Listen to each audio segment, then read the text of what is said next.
History does not whisper here, it screams. One night in January 1556, the earth itself turned predator.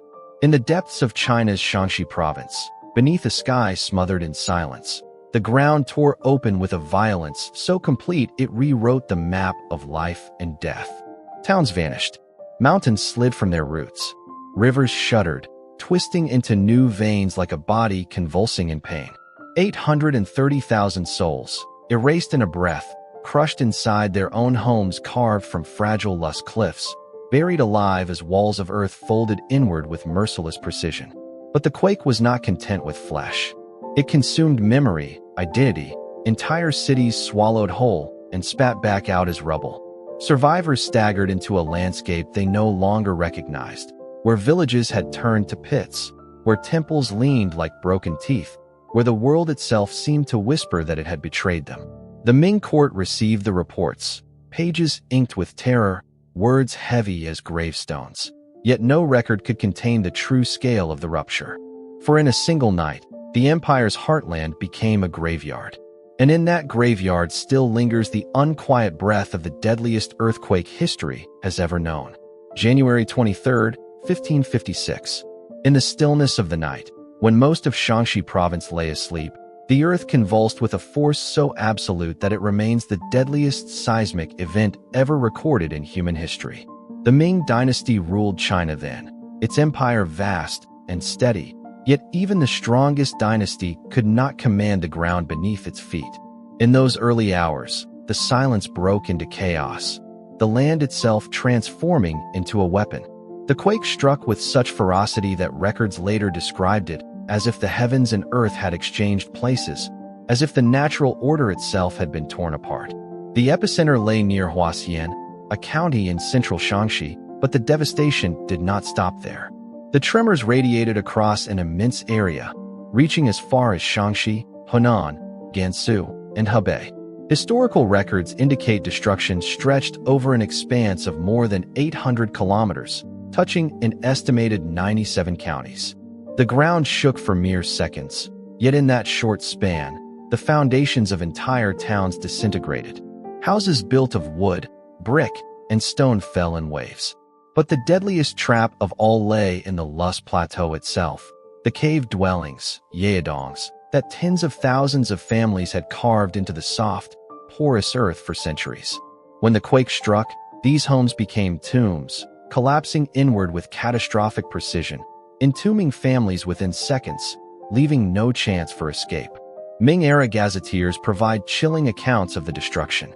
They speak of fissures opening in the ground wide enough to swallow people, livestock, and whole structures. Hills cracked apart, cliffs crumbled, and landslides roared through valleys.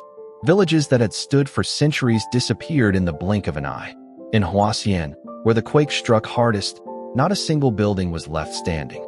Survivors wrote of mountains moving and rivers shifting, descriptions that reflect both the scale of geological upheaval and the disorientation of those who lived through it. The timing of the quake magnified the tragedy. Occurring in the hours before dawn, it struck as families slept. Entire households were buried alive. Fires ignited from overturned stoves and lamps, sweeping through the rubble. The combination of collapsing structures, suffocating dust, and spreading flames created conditions where survival was nearly impossible. The number of dead rose beyond comprehension. The official death toll recorded was approximately 830,000 lives lost, making it the single deadliest earthquake in human history. The physical violence of the earth was matched by the chaos it created in human society. In the days that followed, survivors described landscapes they no longer recognized. Farmland was fractured and made useless.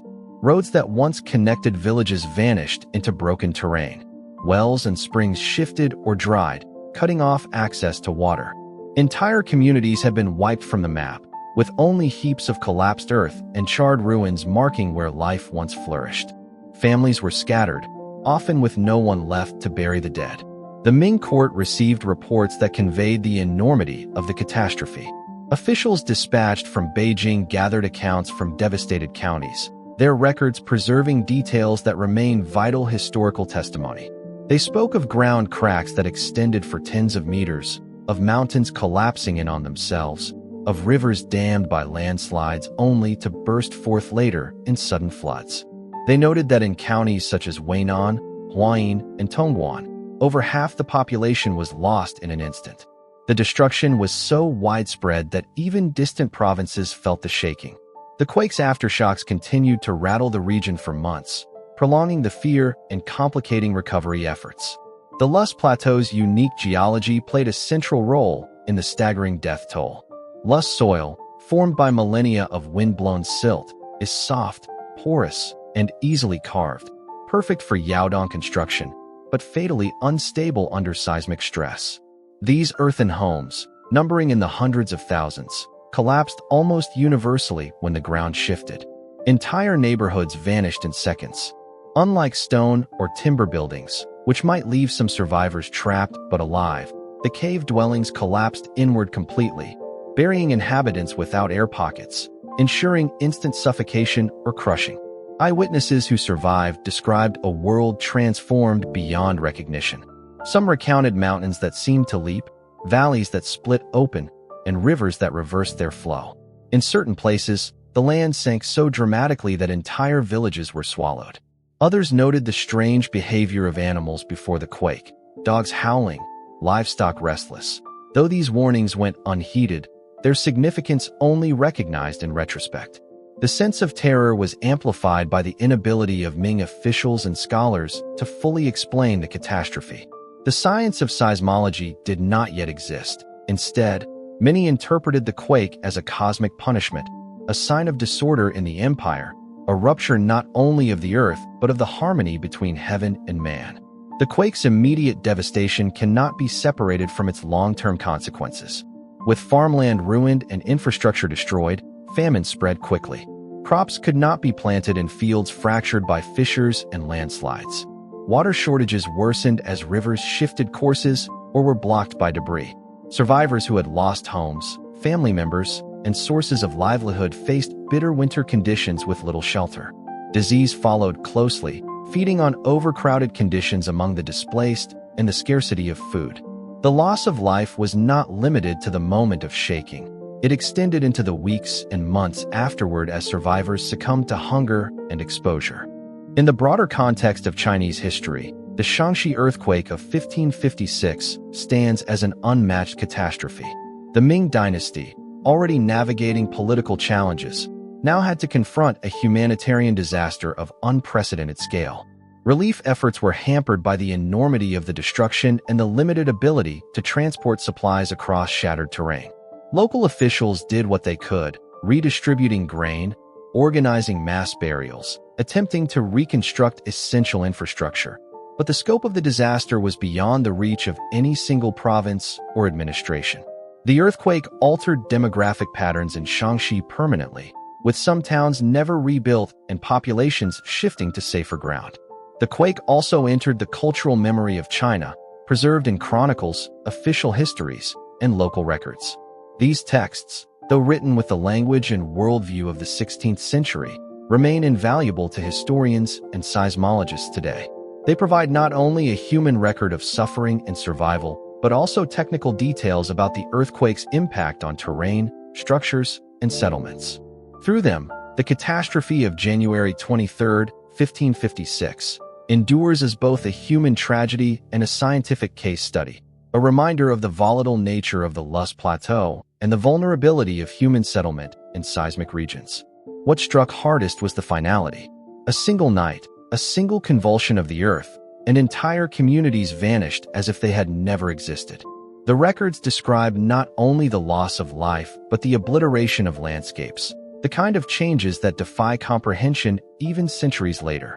To read those accounts is to confront a disaster not measured only in numbers, but in the permanence of its scars on land and memory.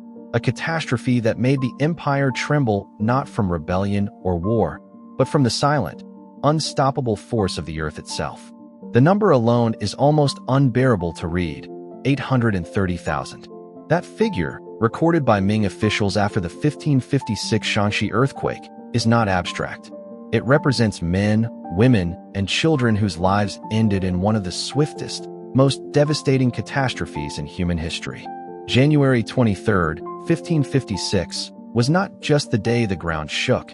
It was the day entire lineages were erased. The day centuries of settlement on the fertile Loess Plateau revealed their fatal vulnerability. The toll was not a mere consequence of seismic energy. It was the product of geography, architecture, population density, and a chain of secondary disasters that multiplied the suffering far beyond the first violent tremor. The architecture of death was already in place long before the earthquake struck. For centuries, the people of Shaanxi, and neighboring provinces had lived in Yaodong cave dwellings carved directly into the thick Loess cliffs. These homes, cut into the soft, wind-deposited soil, were warm in winter, cool in summer, and required no timber or stone to construct, an advantage in a region where wood was scarce. By the mid-16th century, tens of thousands of families lived in these structures, entire towns honeycombed into hillsides. Yet Loess soil, while stable under normal conditions, collapses catastrophically when shaken. When the earthquake struck, the very houses that had sustained generations became tombs. The soft walls caved inward instantly, burying entire families in darkness with no chance of escape. Unlike masonry buildings, which might leave survivable voids, cave dwellings collapsed completely, entombing their inhabitants in suffocating earth. This single factor amplified the death toll to a level unmatched in recorded history. The geography of the Loess Plateau compounded the tragedy. The quake struck in the Wei River Valley, one of the most densely populated regions of Ming China. Fertile soil and reliable water had attracted settlers for centuries, creating thriving agricultural communities and prosperous towns. The very density of life meant that when the ground convulsed, there were no empty spaces to absorb the destruction. Whole villages vanished, swallowed by landslides or crumbled into rubble. Reports from Huashan County, the epicenter, described devastation so complete that not a single structure remained standing. Records from nearby Weinan and Tongguan tell of tens of thousands killed in moments, the ground opening beneath them. The combination of fragile architecture and crowded settlements ensured that loss of life was not measured in hundreds or thousands, but in hundreds of thousands. Yet the quake's cruelty did not end with the collapse of buildings. The destruction triggered secondary disasters that extended the suffering over days, weeks, and months. Fires broke out almost immediately, ignited by overturned stoves and oil lamps. In towns where wooden structures stood, entire neighborhoods were consumed in flames, the survivors trapped between fire and collapsing earth.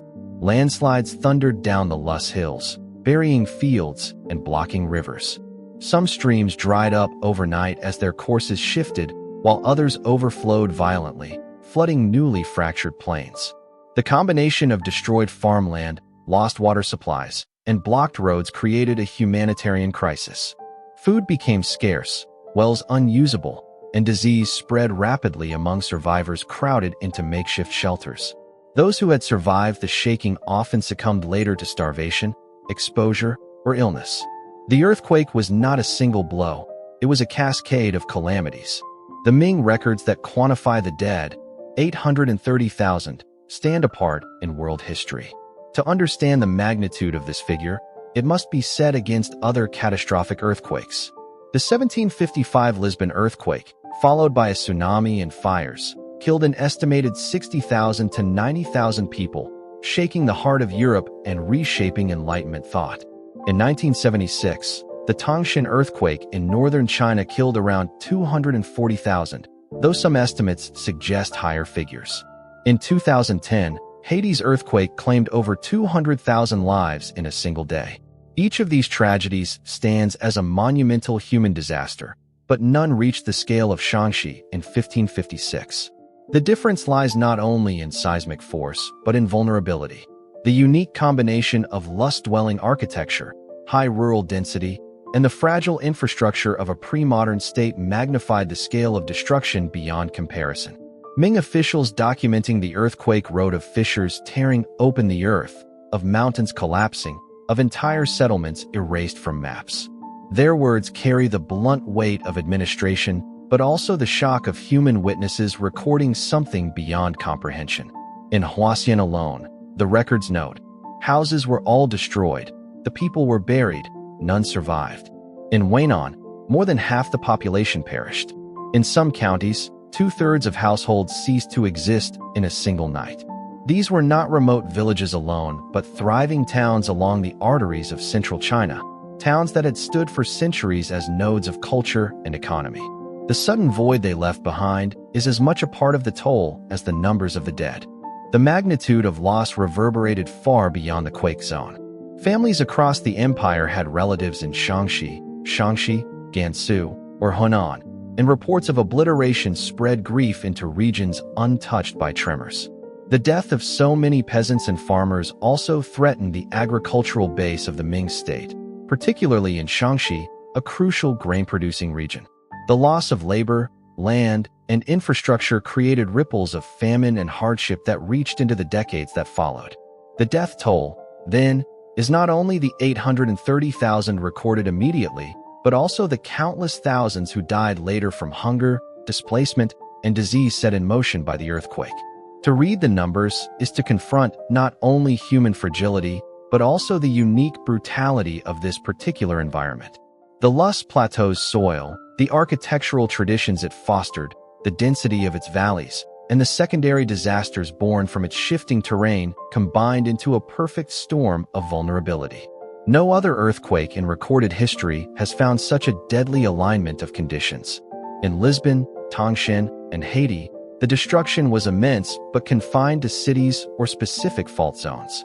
In Shaanxi, the disaster sprawled across nearly 800 kilometers, touching 97 counties, swallowing rural hamlets and bustling towns alike, stretching the devastation across a population that lived almost entirely in structures destined to fail under seismic stress.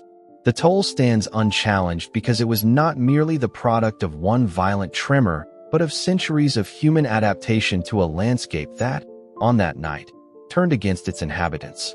The caves carved into Loess cliffs, once symbols of ingenuity and survival, became the very instrument of annihilation. The fertile valleys that had sustained dynasties became death traps under crushing landslides. The rivers that had nurtured farms became barriers of destruction. And the people, hundreds of thousands, were consumed, their lives recorded not in names, but in numbers that still strike with the force of the earthquake itself. On January 23, 1556, when the Shaanxi earthquake struck, it did not only take lives. It tore open the earth itself and rewrote the geography of an empire's heartland. The destruction was not confined to buildings or dwellings. The very foundations of the Loess Plateau shifted, ruptured, and collapsed in ways that left scars across hundreds of kilometers. The Ming Dynasty records describe fissures tearing through fields, cliffs collapsing with thunderous force, and rivers shifting their courses so completely that survivors swore mountains and waters had exchanged places. The language was not metaphor alone. It reflected the raw shock of witnessing landscapes transformed beyond recognition. Fissures appeared across the land in extraordinary numbers and dimensions.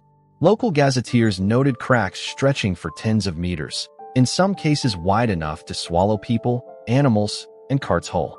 The Wei River Valley, dense with settlements and fields, split open in jagged lines. In certain areas, the ground dropped several meters in sudden subsidence, creating new depressions where farmland had once been flat. These sudden collapses destroyed irrigation channels, shattered roads, and erased carefully cultivated fields in seconds. Villages found themselves stranded on isolated fragments of raised ground, cut off by new chasms that had not existed a moment before. The instability of the Loess soil amplified the destruction. Loess, composed of fine wind-blown silt deposited over millennia, forms the thick plateaus and cliffs of Shaanxi and neighboring provinces. Its porous structure allows water to seep through, and under normal conditions, it can hold firm. But when shaken violently, Loess collapses with catastrophic ease.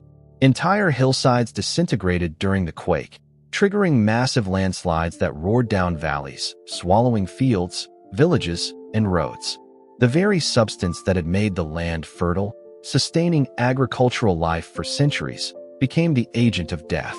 In Huaxian and Weinan counties, where the quake's force was greatest, countless cave dwellings carved into Loess cliffs caved in as the soil liquefied and fell inward, crushing inhabitants within.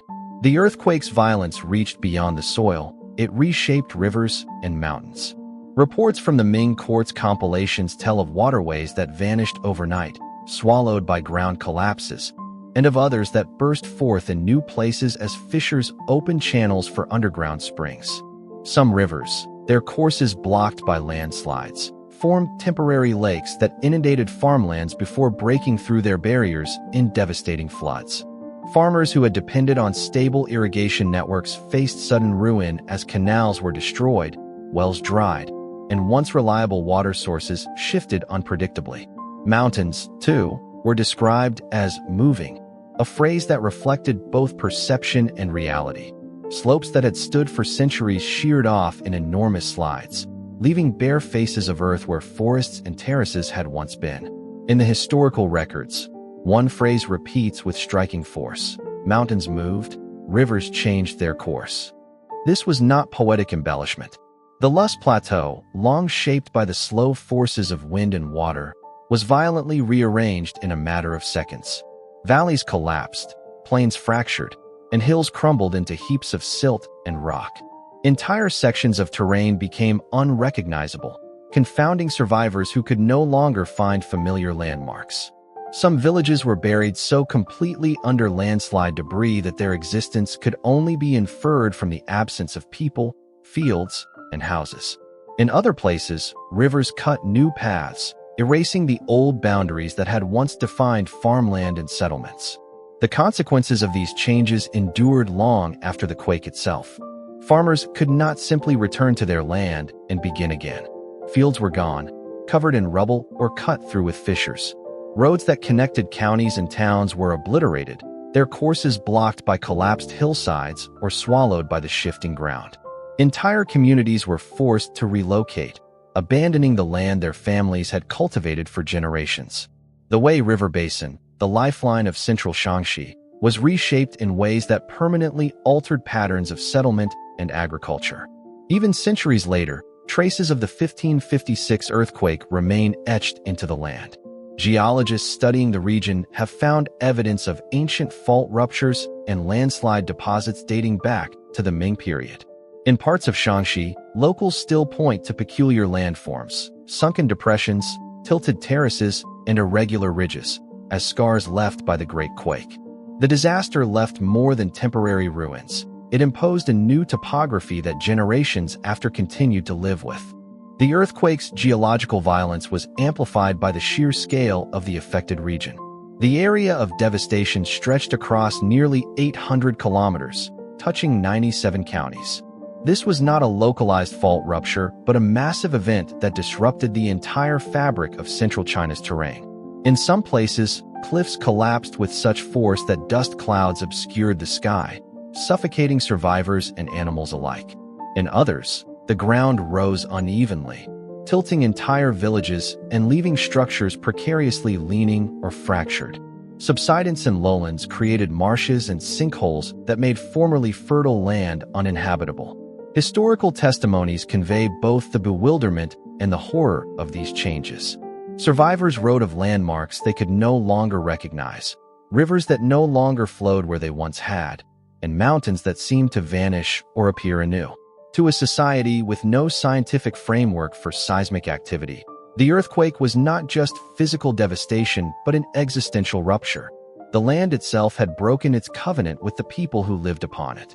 Officials tasked with recording the catastrophe could only describe it as heaven and earth exchanging places, a cosmic upheaval that made familiar ground foreign overnight. The scars left by the 1556 Shaanxi earthquake were as permanent as they were vast. They testify not only to the ferocity of seismic energy, but to the fragility of landscapes shaped by loess soil. The Wei River Valley, once an orderly landscape of farms and villages, was transformed into a terrain of fissures, landslides, and altered waterways. The loss was not just human. It was environmental, agricultural, and geographical, a sweeping transformation of one of China's most vital regions. The Ming dynasty, already dependent on the productivity of Shaanxi's fields, now faced a land that had been physically torn apart. Every fissure and collapse told the same story, a moment in which the earth itself rebelled, leaving behind a geography that would never again be what it had been the day before. The earthquake of January 23, 1556, did not end when the ground ceased its convulsions. What followed was a struggle no less brutal, the attempt to respond, to rescue, to rebuild in a world that had been torn apart in a single night. The Ming dynasty, with its vast bureaucracy and imperial authority, was forced to reckon with an event whose scale defied precedent. From the epicenter in Huaxian outward to nearly 100 counties, officials scrambled to record losses, manage survivors, and report upward to the throne in Beijing. Yet the machinery of empire, efficient in taxation and law, found itself staggered by a disaster that erased entire landscapes in moments. In the immediate aftermath, local officials in Shaanxi bore the heaviest burden. Their first duty was to assess the devastation. Ming administrative practice required reports, and in the weeks after the quake, gazetteers and county magistrates sent accounts describing not only the human toll, but also the ruin of farmland, irrigation, and infrastructure. These reports, carried along official courier routes, reached the capital, where the court of the Jiajing Emperor received news of destruction on a scale so vast that the language of officials blurred into expressions of cosmic disorder. The records speak of mountains moving and rivers changing course, of 10 households reduced to 1, and of entire towns obliterated. Yet beyond written reports, local magistrates faced a reality that no words could capture. Survivors staggered into makeshift camps, thousands without shelter in the bitter cold of winter. Food reserves were buried or destroyed. Wells had collapsed, leaving people desperate for water.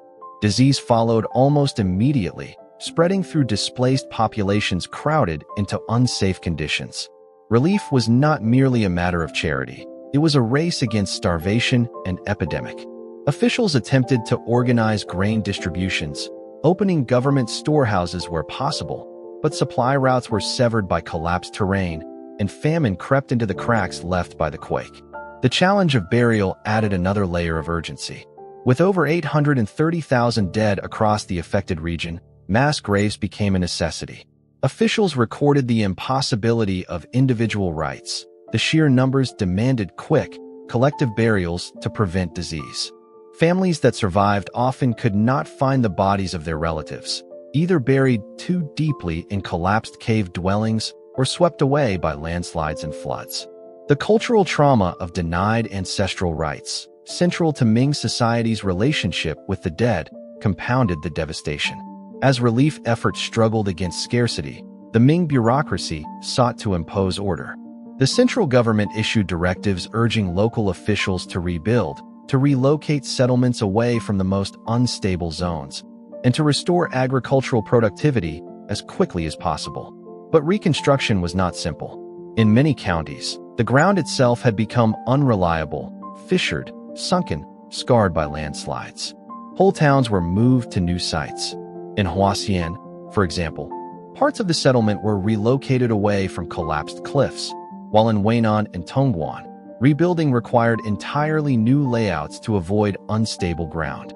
The earthquake forced a reconsideration of geography, as survival dictated abandoning ancestral sites that had stood for generations. Architecture, too, changed under the weight of the disaster. The collapse of Yaodong cave dwellings, responsible for much of the death toll, prompted urgent reflection. Lush cliffs, once seen as secure and resourceful building material, had revealed their fragility under seismic stress. Some reconstruction efforts shifted toward timber and brick structures, though the scarcity of resources meant that cave dwellings never disappeared entirely. Instead, adjustments were made. Reinforced entrances, careful site selection, and recognition that entire hillsides could not be safely settled again. The earthquake etched caution into construction practices, a forced adaptation to the realities of seismic risk in lush terrain. The imperial court, distant in Beijing, was not untouched by the calamity. For the Ming administration, disasters were not only physical events, but also cosmic signs.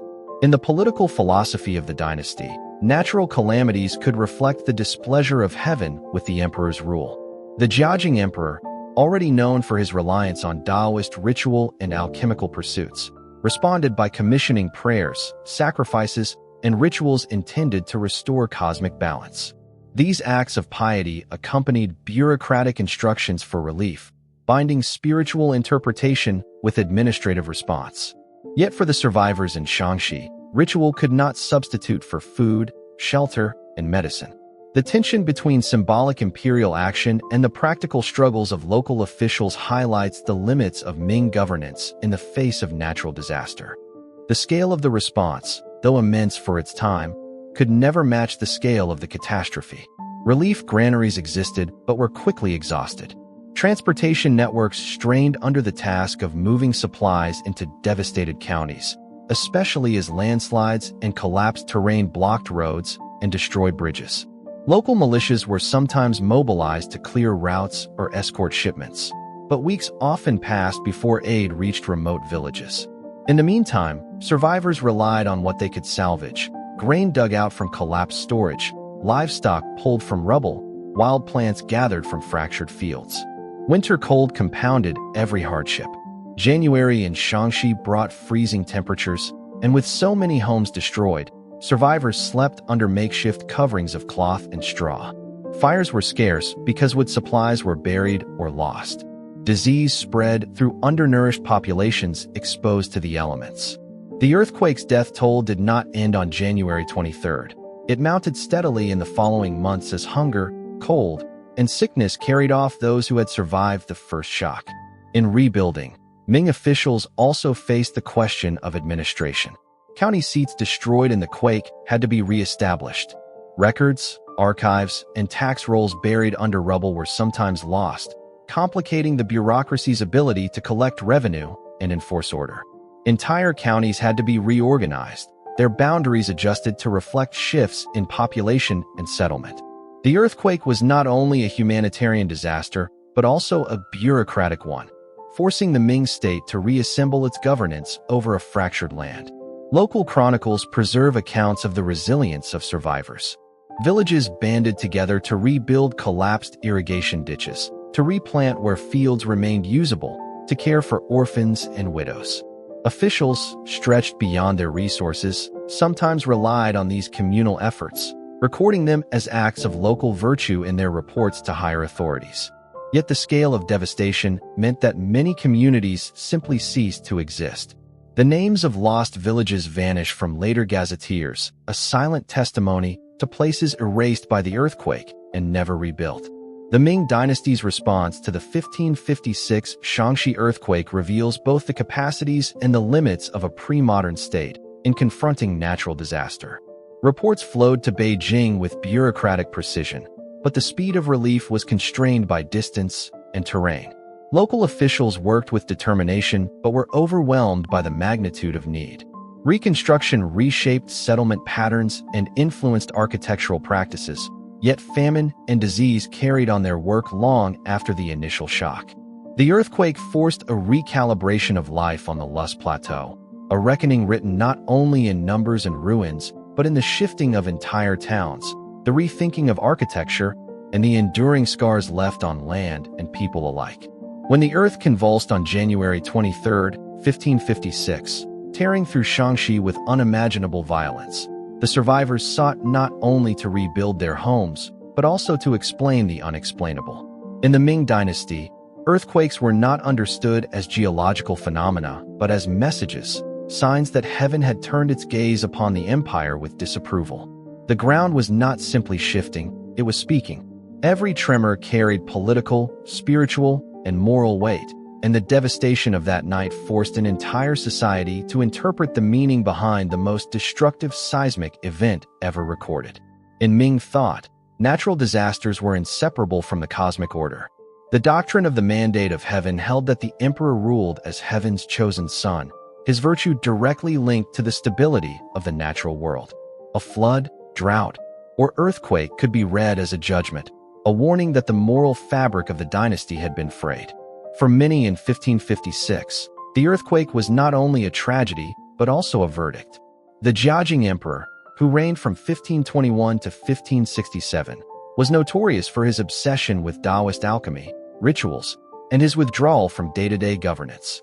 To contemporaries, his neglect of state affairs and indulgence in esoteric practices seemed a plausible cause for heaven's anger.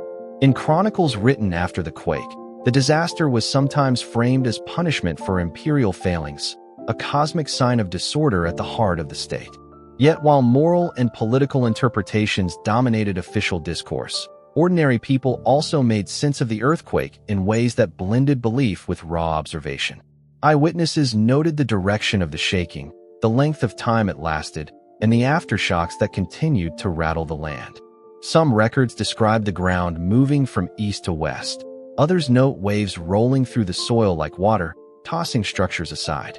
Aftershocks persisted for months, frightening survivors who no longer trusted the stability beneath their feet. These careful observations, though framed within a worldview of omens and cosmic retribution, formed the early roots of Chinese seismology, recognition that earthquakes followed patterns of movement, duration, and recurrence. The Ming bureaucracy, tasked with preserving knowledge, ensured that such details were recorded. Local gazetteers, detailed county records updated regularly, documented fissures in the ground, mountains collapsing, and rivers diverted.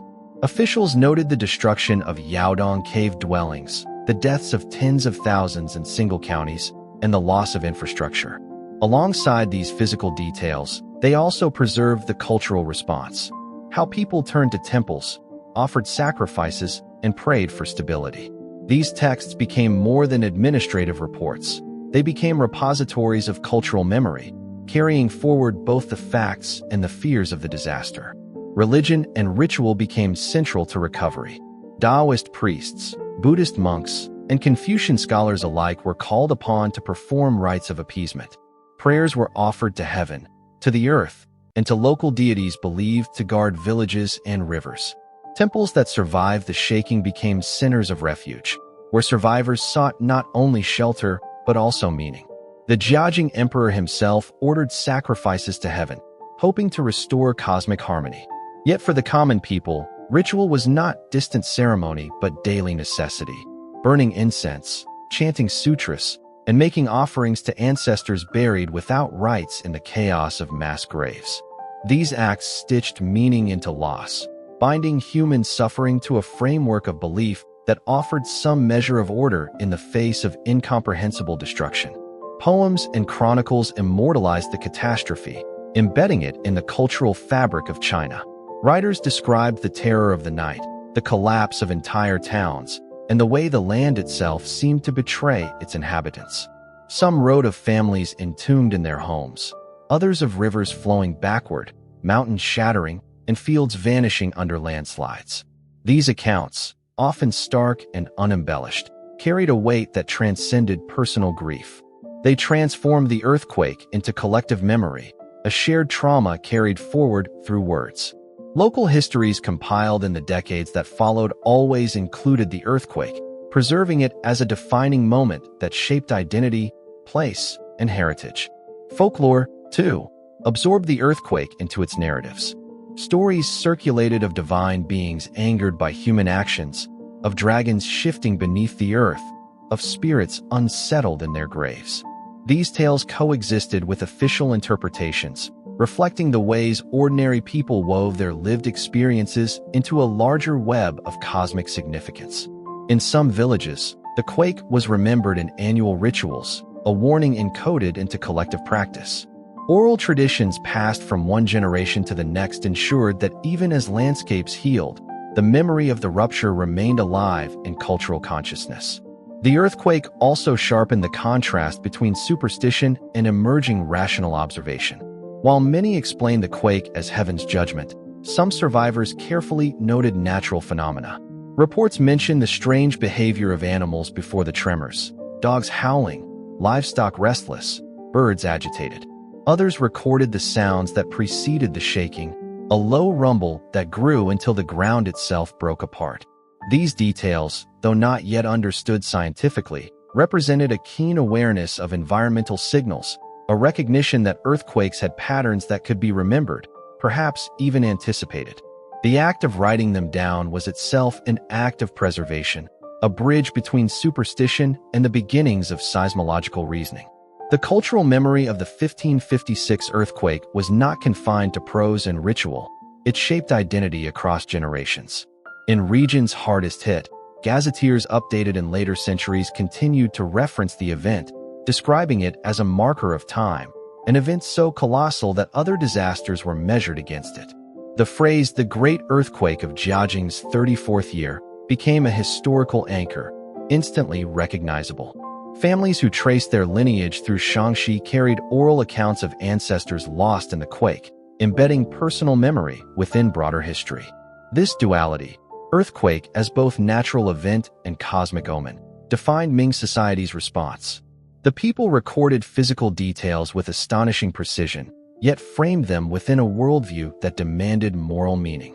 The land had shifted, but so too had the relationship between heaven, earth, and man. The catastrophe lived on not only in scars carved into the landscape, but in the poems, chronicles, rituals, and folklore that ensured no generation would forget the night when the ground itself betrayed its people. When the earth tore through Shaanxi in January 1556, the destruction did not end with toppled homes and buried lives. It reached into the very design of how people lived, how cities were planned, and how villages clung to the land. The Ming Empire's physical world was shaken into revision, its architecture and urban patterns permanently altered by the memory of collapse. The earthquake was not just a single night of terror. It reshaped the living environment of northern China for centuries to come. The Yaodong cave dwellings, carved into the lush cliffs of Shaanxi and neighboring provinces, had long been a defining feature of rural life. The lush soil, deposited over millennia by wind-blown silt, was soft enough to be easily excavated but firm enough to stand as walls. Families had lived in these earth-carved homes for generations, their stability rarely questioned. But when the quake struck, the very quality that made lust suitable for digging became a death trap. Whole rows of Yaodong collapsed inward, entombing families in seconds. Entire villages disappeared under landslides triggered by the trembling soil. The earthquake exposed the fragility of this architectural tradition, and in its aftermath, suspicion and caution followed every attempt to carve a new dwelling into the cliffs. Some communities abandoned them altogether, shifting towards surface houses reinforced with timber, while others modified the design with buttresses, stone frames, or brick linings to prevent collapse. Even today, many Yaodong still stand in Shaanxi, evolved into safer versions of their past selves, silent reminders of a tradition both threatened and transformed by catastrophe. The cities of the Wei River Valley, one of China's cultural and economic heartlands, faced an equally profound reordering. Xi'an, the ancient capital once known as Chang'an, endured heavy damage. Its walls and towers cracked, homes inside toppled, and large sections of the city had to be rebuilt. Yet the city endured, as political and commercial gravity anchored it to survival. Other towns were less fortunate. Smaller county seats that had been perched precariously on unstable ground were abandoned outright. Records describe cities shifting their centers of life, moving from collapsed cliffside settlements to more stable plains, leaving ruins behind that slowly dissolved into the landscape. Relocation became a tool of survival, a quiet reshaping of urban geography dictated not by choice, but by seismic necessity. In some cases, destruction led to opportunity. Towns that survived with less damage absorbed displaced populations from neighboring areas, swelling in size and importance.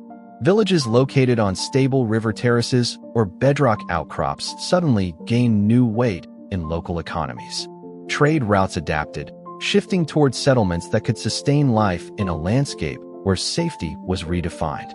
Just as rivers changed course after the quake, so too did the flow of human settlement, redirecting the development of regions that would grow or fade depending on how they withstood the shaking of 1556.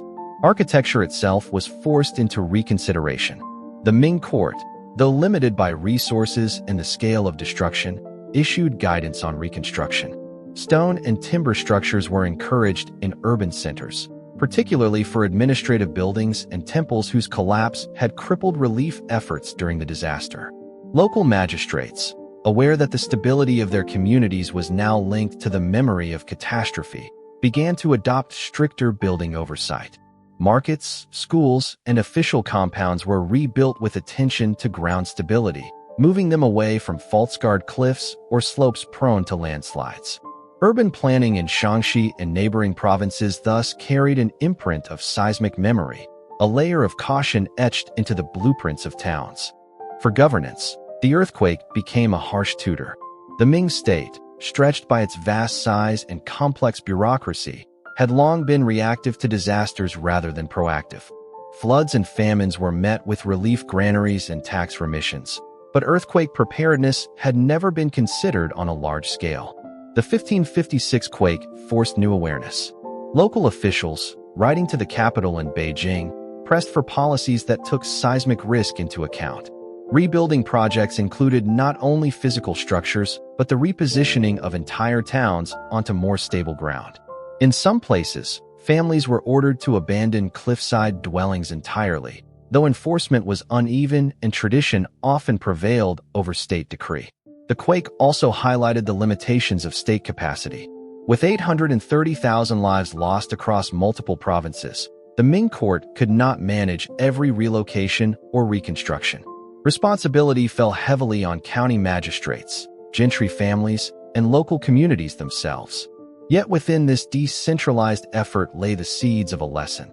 Survival depended on adaptation, and adaptation required a balance of memory and innovation. Communities remembered the suffocating deaths inside Yaodong and rebuilt them differently. They recalled the towns swallowed by landslides and shifted new markets to safer plains. The earthquake's legacy in governance was not the creation of a centralized earthquake policy. Such a concept would not fully emerge until modern times, but rather a cultural imprint that taught leaders and commoners alike that land could betray, and planning must account for it. Even centuries later, the lessons lingered. In the Qing dynasty, local officials compiling gazetteers continued to record the ruins left by the quake, using them as cautionary examples when recommending construction sites for towns and villages. The memory of shifting ground served as both warning and guide. By the 20th century, when modern seismology began to analyze the causes of destruction in lost country, scholars noted that local practices had already adjusted across generations, with cave dwellings modified for greater stability and towns consciously avoiding the most unstable sites. What began as reaction in 1556 became habit, a long memory encoded in the physical layout of communities. The legacy of the Shaanxi earthquake was thus not confined to the count of lives lost, but extended into the blueprint of survival itself. Cities rose and fell, depending on their ability to withstand the violence of shifting earth. Rural families reshaped ancient housing traditions with the lessons carved into the soil of that night. Officials and planners wove seismic awareness into decisions that touched the very map of human settlement. The land had spoken once with devastating clarity, and from that voice, an enduring caution was born, shaping the rhythm of life in Shaanxi long after the tremors ceased. On the night of January 23, 1556, the land in Shaanxi split, convulsed, and folded in on itself with a force that tore through the heart of the Ming dynasty. Entire mountainsides collapsed, rivers changed their courses, and an estimated 830,000 lives were extinguished in moments. It remains, by every historical record, the deadliest earthquake in human history. Unlike floods or famines, which unfold over weeks or months, this disaster was instantaneous, an empire shaken in a single night, its map of life rewritten in seconds. Its sheer scale has ensured its place not only in Chinese history, but in the larger chronicle of global disasters, where it stands as a grim benchmark against which all others are measured. Chinese records preserved by Ming officials describe fissures ripping through villages, cliffs collapsing like crumbling walls, and countless Yaodong cave dwellings collapsing upon their inhabitants. Entire communities disappeared beneath the ground. The disaster was not localized. It spread across Shaanxi, Hunan, Gansu, and beyond, devastating hundreds of towns. The annals of the Ming court captured the catastrophe in stark detail, reporting that mountains collapsed and rivers broke their banks. The ground rose up and sank down again, and in some places the earth cracked open to swallow people alive. These words were not exaggerations, but attempts to put into language a destruction so immense that it defied ordinary record-keeping. The Shaanxi earthquake occupies a permanent place in modern seismology because of both its human toll and the geological environment in which it struck. The Wei River Valley, the center of devastation, is composed of loess, fine, wind-blown silt that had accumulated for tens of thousands of years into cliffs and terraces. For centuries, people had carved their homes into this soil, creating vast networks of Yaodong cave dwellings. While efficient and sustainable in normal conditions, these structures became instant tombs under seismic stress. When the quake's tremors surged through the loess, it collapsed like sand, amplifying destruction. Modern geology identifies this as a prime example of soil liquefaction and loess subsidence, phenomena that continue to endanger regions where populations still inhabit similar landscapes. The quake thus remains central to both Chinese and global seismic studies, a case where human settlement patterns collided fatally with natural instability. Comparisons with later disasters only heighten its significance. The 1976 Tangshan earthquake, striking Hebei province, killed at least 242,000 people according to official records, though some estimates place the number higher. That tragedy, coming centuries after Shaanxi, occurred in an era of modern seismology and urbanization, proving that technological advancement had not removed vulnerability. Similarly, the 2008 Wenchuan earthquake in Sichuan, which killed nearly 90,000, unfolded before the eyes of the world through instant communication and satellite imagery.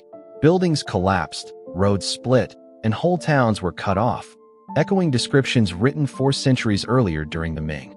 The difference lay not in the violence of the earth, but in humanity's ability to measure, respond, and remember. Shaanxi had no early warning systems, no seismic monitoring, no relief infrastructure capable of addressing mass devastation. Survivors faced famine, exposure, and epidemic disease without coordinated aid. In contrast, modern China mobilized hundreds of thousands of soldiers, helicopters, and medical teams in Sichuan within hours, yet still faced immense losses. The contrast highlights a haunting truth. Advances in science mitigate risk, but they do not erase the raw vulnerability of human life before tectonic force. The Shaanxi quake also stands as a watershed in the cultural memory of disasters. For the Ming Dynasty, earthquakes were more than physical calamities. They were interpreted as omens, signs of imbalance between heaven and the emperor's rule. The court struggled not only with relief, but with the symbolic weight of the event. Officials debated whether it signified divine displeasure, adding pressure to already strained imperial authority. Poets and chroniclers immortalized the disaster in verse and prose, embedding it in the cultural fabric of China. Folklore transformed collapsed mountains and rivers into stories of cosmic punishment, while survivors preserved oral accounts that carried the memory forward for generations. The earthquake was not only a scar upon the land, but a scar upon the collective psyche of the Ming world. Modern seismology has reframed the event, stripping away the language of omens to reveal the fault lines beneath. The Huashan Fault Zone and its branches, cutting through Shaanxi, provide the geological context of the quake. Estimates place its magnitude near 8.0 on the modern scale, consistent with the destruction recorded. Chinese scientists in the 20th and 21st centuries have returned to the region, studying both the physical remnants of subsidence and the historical documents that preserved eyewitness detail. The earthquake thus bridges past and present. Ming chronicles serve as primary data for seismologists, while modern science gives form to the chaos described in 16th century language. The Shaanxi earthquake remains a reference point when nations reckon with seismic risk. Its legacy is not merely the death toll, but the lesson that geography, architecture, and human settlement can amplify destruction. In the Wei River Valley, homes were carved into the very soil that betrayed them. In Tangshan, factories and dense apartment blocks multiplied the death count. In Sichuan, schools collapsed upon students in a stark reminder of construction standards. The line from 1556 to the present is unbroken, a chain of disasters revealing the recurring vulnerability of human civilization against tectonic force.